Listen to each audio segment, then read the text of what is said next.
আজকের রেসিপি হবে একদম সহজ এবং হেলদি ডিম আলুর টিকিয়া কাবাব। আপনি ভাবছেন এটা কিভাবে তৈরি হবে? চিন্তা করবেন না, আমি দেখাচ্ছি কিভাবে আপনি ঘরে থাকা উপকরণ দিয়ে বানাতে পারবেন এই মসমসে কাবাব। আর সবচেয়ে ভালো দিক হলো এটি স্বাস্থ্যকর।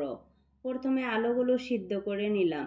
সিদ্ধ হয়ে গেলে আলুগুলোকে ভালোভাবে ম্যাশ করে নিলাম যাতে পিউরি হয়ে যায়। আলু হলো একটি ভীষণ পুষ্টিকর উপকরণ যা আমাদের শরীরের শক্তি বাড়াতে সহায়তা করে। এতে রয়েছে ভিটামিন সি, পটাশিয়াম এবং ফাইবার যা হজমে ভালো রাখতে সাহায্য করে। এরপর পেঁয়াজ বেরেস্তা, চিলি ফ্লেক্স, লবণ, জিরার গুঁড়া, ধনিয়ার গুঁড়া, কাবাব মশলা, ঘি, সয়া সস, টমেটো সস, পেঁয়াজ কুচি, কাঁচামরিচ কুচি দিয়ে ভালোভাবে মিক্সড করে নিলাম। এসব উপকরণ খাবারের স্বাদ বাড়ায়, তবে যেহেতু আমরা স্বাস্থ্যকর রেসিপি তৈরি করছি সেগুলোর পরিমাণ ঠিকমতো রাখতে হবে। এখন পুদিনা পাতা, সিদ্ধ ডিম, লেবুর রস সব কিছু দিয়ে দিলাম। বাইন্ডিংয়ের জন্য একটা ডিম দিয়ে ভালোভাবে মেখে নিলাম। ডিম শরীরের জন্য খুব ভালো কারণ এতে প্রোটিন থাকে যা আমাদের শক্তি এবং পেশি গঠনে সাহায্য করে। লেবুর রস শরীরকে পরিষ্কার রাখতে সাহায্য করে। আর পুদিনা পাতা খাবারের স্বাদ বাড়ায় এবং হজমে সহায়তা করে।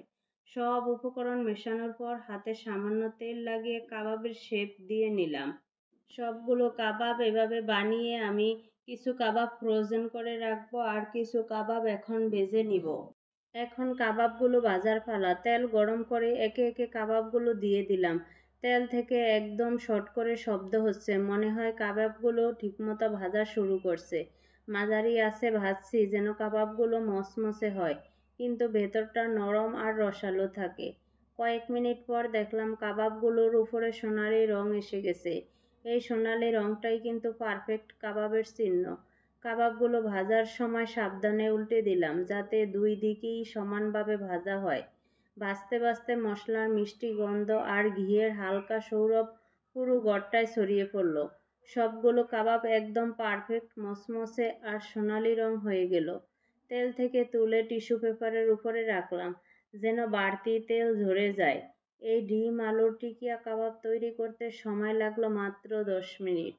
ঘরের সাধারণ উপকরণ দিয়েই তৈরি, কম তেলে ভাজা আর স্বাদে ভরপুর।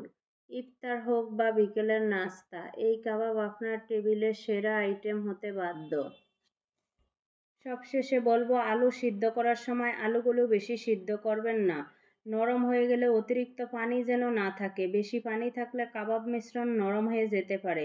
বাইন্ডিংয়ের জন্য ডিম বেশি দিবেন না, বেশি ডিম দিলে মিশ্রণ ঝুলঝুলে হয়ে যাবে, ফলে কাবাব ভালোভাবে শেপ নেবে না।